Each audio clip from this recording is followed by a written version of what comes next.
Good morning, and thanks to all of you for inviting us here today. It was a great time last night, wasn't it? We had a great day. So Michelle and I will be joining your spouses shortly for lunch, but we wanted to speak to you today about something that's very important to all of us, military families. Over the past 2 years, we have had the privilege of traveling around the country and around the world, visiting with service members and their families and hearing their stories firsthand. Many of the stories are about the pride these families have in serving our country, but there are also challenges. We bring the concerns back to the White House, and the President and the Vice President and the Cabinet have responded by committing attention and resources to support our military families. We know that each of you shares our commitment by supporting our troops and their families. Many of you have active bases in your states, and all of you have Guard and Reserve families. We know well the tremendous service they provide to our country. Today, Michelle and I want to talk to you about our efforts to increase awareness of the unique experiences of military families. We want to take the opportunity to thank you for your ongoing support and ask for your feedback about the needs and concerns of military families in your states. Many of you know that my son was deployed to Iraq as a member of the Delaware Army National Guard. He is back now, but I will always remember the mixture of pride and concern that I felt throughout his deployment. I know I don't have to tell any of you just how critical the National Guard is to our national security. Tens of thousands of our brave citizen soldiers are serving in Iraq, Afghanistan, and other regions. And taken together, they make up nearly 1/2 of our nation's military strength. They also respond to national disasters, humanitarian crisis from 9/11 to Hurricane Katrina, to areas in need around the world. They answer the call under your leadership. As a military mom, I know what a difference it makes when individuals or groups reach out to show support to service members and their families. I've seen through my work with small grassroots organization at home called Delaware Boots on the Ground that community groups can make a huge difference. Where a military family in Delaware has a need, we try to meet it, whether it's physical labor or repairs around the house, a fun night out for the kids, or other simple ways individuals, businesses, and groups can support a family through a deployment. There are small and effective groups like this all over the country, like one in Minnesota that collects top brand hockey equipment for military children, or the barbecue lovers in Ohio that travel the state providing meals for military family picnics, deployment, and welcome home ceremonies, or the accountants across the country that dedicate their talents every spring to help with tax returns. As an educator, I love hearing about the ways schools and teachers support military children during the deployment of a parent. Just a few weeks ago, an amazing teacher near Fort Stewart in Georgia told me how she sets up parent-teacher conferences over the internet so she can update deployed parents on their children's progress in the classroom. Many of the military children in that school keep laminated pictures of their deployed parent on their desk. There are so many great and inspiring stories which demonstrate that every American can take their time, their expertise, and their passion and use it to support and thank a military family.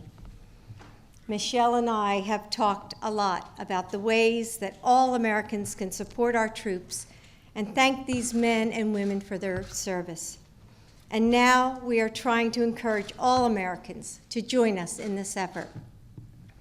As long as we have the privilege and the honor of serving in our roles, the First Lady and I will do whatever we can to support those who protect us. And we look forward to working with you and your spouses on these ongoing efforts. And now it is my pleasure to introduce my partner, my friend, your First Lady, Michelle Obama.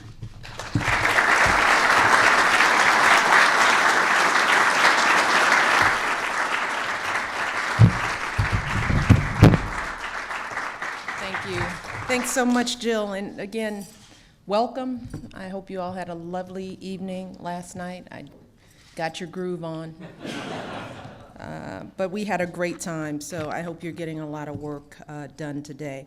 I know that you have a busy day ahead, and Jill and I are grateful to have a chance to talk to you today about our latest endeavor, but we wanted to take a few minutes to talk with you about an issue that is important to both of us, as Jill said, and that's mobilizing our country to support our military families.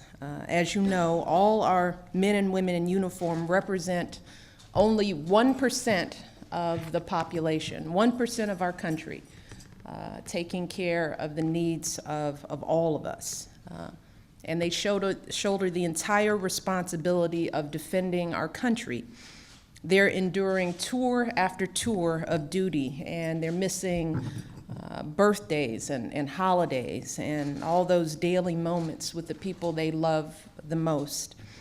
And these men and women aren't the only ones who sacrifice for our country. I said this when I appeared on Oprah, is that it's very easy for us to recognize the men and women in uniform because they're in uniform. But there are people who we don't see who aren't in uniform. And the truth is those are the people who take care of them, and they're their families. Their families serve too. And over the last 2 years, Jill and I have spent a lot of time meeting with spouses who play the role of both parents for months on end. If you think about the challenges your families face as you serve, which is how I came to this issue, thinking about the challenges I face, and then looking at a military spouse who was shouldering the exact same burdens, juggling play dates and carpools, and doing their best to hide their own fears while answering questions from their kids about when mom or dad is coming home, enduring the grief and the heartbreak if they don't return. So the thing I had to think about is, if I'm feeling sorry for myself in my role with all that I'm juggling, just imagine if I were in their position with the pressures and the challenges and the uncertainty. But they do it proudly, and that's the thing that we've learned. That's been one of the benefits of traveling around the country. These families do not want our pity. They do not want our sympathy. They serve like their service members with pride, and they do it without complaint, and they do it without regret. And every day, these men and women and these children and these parents and these aunts and uncles, they show us what words like service and strength and sacrifice, they show us what those words really look like. So I think we can all agree, all of us, regardless of what our political positions may be, we can all agree that with everything these families do to take care of this country and all of us, America, we have an obligation to take care of them. And that's why last year, my husband ordered a sweeping review of the entire federal government to see what the government is doing for these families and what the government could be doing better for these families. And we've gathered nearly 50 recommendations from cabinet agencies for how we can improve services for our military families. That includes everything from simplifying financial aid applications for these families, to increasing career opportunities for these spouses, to expanding child care options for the children of service members. And all of this is a very good start. These are all very important steps, because our view is that we have to look internally before we can look outside. But we know that the needs of our military families won't be met simply by improving the way things work here in Washington. So much of what these folks need are things that government can't provide. They need employers who are willing to hire them, even if they're moving all across the country. They need employers who understand the unique challenges that military spouses face. They need schools that recognize the unique needs of kids who are facing multiple deployments. They need to know those kids are in their classrooms. They need communities that show gratitude for the sacrifices they're making, not just with words, but with deeds. And not just once in a while, not just on Veterans Day or Memorial Day, but these communities need to rally around these families every single day. And that's why next month, Jill and I are going to be launching a campaign to rally this country around to support not just our troops, but their families. And we're focusing on 4 main areas: employment, education, wellness, and public awareness. And just to give you a sense of what we hope to do, I mean, if you look at what we've accomplished with Let's Move just in one short year, our goal is to take that same model and make the conversation about our military families at the top of mind of every single one of us in this country. We're going to be working with businesses and nonprofit organizations to improve career opportunities for veterans and military spouses. There are a lot of wonderful models, companies that are already doing great things. We want to raise up those models, encourage other businesses to find a way to do the same. We're working with education groups to make schools more accommodating for military kids. And we're going to be encouraging all Americans to simply step up as individuals, which the folks in this country are more than willing to do. We care about our troops. Oftentimes, we just don't know what to do. And our hope is that through this public awareness campaign, we can funnel that energy, we can galvanize it, and we can direct it in a way that's going to be most helpful for our military families. And that might mean something as simple as mowing the lawn for a family in your community, or shoveling the snow. When you talk to military families, these are the small things that make them feel appreciated without making them feel helpless. Or offering military family discounts at local businesses, offering professional services, whether someone's a lawyer or an accountant or mechanic, whatever people do, that's what we're asking Americans. Find the thing that you do best and find a way to make that service something of importance and value to our military families. However folks choose to help, the idea here is very simple. It's about doing everything we can to keep military families in our hearts and on our minds. And this isn't just about doing it in a time of war, because once the war is over, and hopefully that will happen, the battles of military families and our troops continue. The residual effects of deployments go on and on for a lifetime. So this isn't just a campaign for today. This is a campaign for every day, all day. This is going to outlive me and Jill and Joe and Barack. This is something that should be a part of what we do here in America. And Jill, as she said, that this is especially important when we talk about our National Guard, servicemen and women who you all have special responsibility for right in your own states. So you know their needs, you know their contributions. National Guard families, they face the same struggles as any other military family. The difference is that these families often don't live on bases or in communities with those built-in resources and support networks. They're our neighbors. We don't even see them. We don't even know the challenges they face. And oftentimes they're living in communities where no one can relate to their experiences at all. So it takes a special effort to reach out to these individuals and their families. And that's why we want to work with all of you, the governors of our states, and with people and organizations within your states to help us find ways to better support military families, to keep raising awareness and making these families an important part of all of our common agenda. So we're here because we want to hear from you. If you have outstanding ideas, if you have good ideas, or if there are groups in your states that you know are making a difference, we're asking you to tell us about these.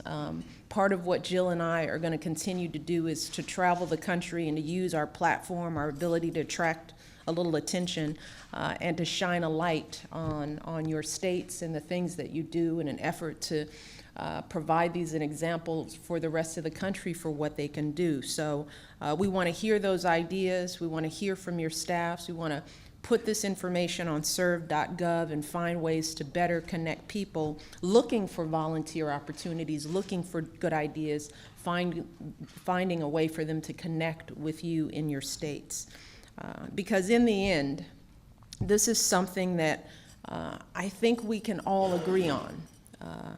No matter where we come from, no matter what we might think about any other issue, we all know that this issue, this is not a Democrat issue, this is not a Republican issue, this is an American issue. And more importantly, this is an American obligation.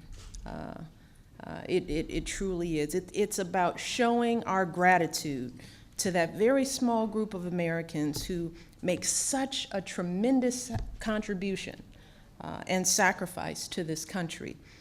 And it's about serving the people who sacrifice so much to serve us. One thing my husband says is that when he talks to troops and he goes out to wherever they're stationed, that they don't talk about themselves. Never do they ask for anything for themselves. They are our soldiers, they're focused, but they always worry about what's going on back at home. That's what keeps them not being able to focus on their mission, not knowing that their wife, their children are being cared for when they come back, that they'll be secure. Those are the issues that our soldiers struggle with when they're out on the battlefield. So I know that this is something that we can do together. And Jill and I, we didn't come to this issue knowing that we were both passionate about this. We were blessed to be put together and be able to join forces behind this one issue. And we want the entire nation to feel like this is an obligation that we all can work on together. So we're going to need your help. We're going to need your support and encouragement, to make this a reality. We're very excited about this initiative because we think that this will not only help our troops and their families, but it will help us as a nation link together and be even stronger. So we're excited. We're going to gear up. We're going to be working hard. We're going to go on the road. We're going to make this fun and exciting. We're going to pull in businesses and entertainment and sports, and we're going to pull in all sectors to get behind this effort. And I know that people are more than ready to step up. So if there's any way that you can be helpful to us, if there are any suggestions that you can have for how we structure and talk about this issue so that it continues to be a bipartisan issue, we will gladly take those recommendations. But I am looking for your leadership to make this happen, to make this a true success. And if we do this, we will have some grateful families behind us. They've just been grateful to hear that this is a part of the national conversation. They don't even want much. So I think because of that, we can succeed. So I want to thank you all for giving Jill and I your time. I know your time is limited. Things are tough in your states back home. But I think even in this economy, there are so many things we can do to keep this agenda in the forefront of all of our minds. So thank you all in advance, and I look forward to visiting your states. So you all take care and good luck. Thank you.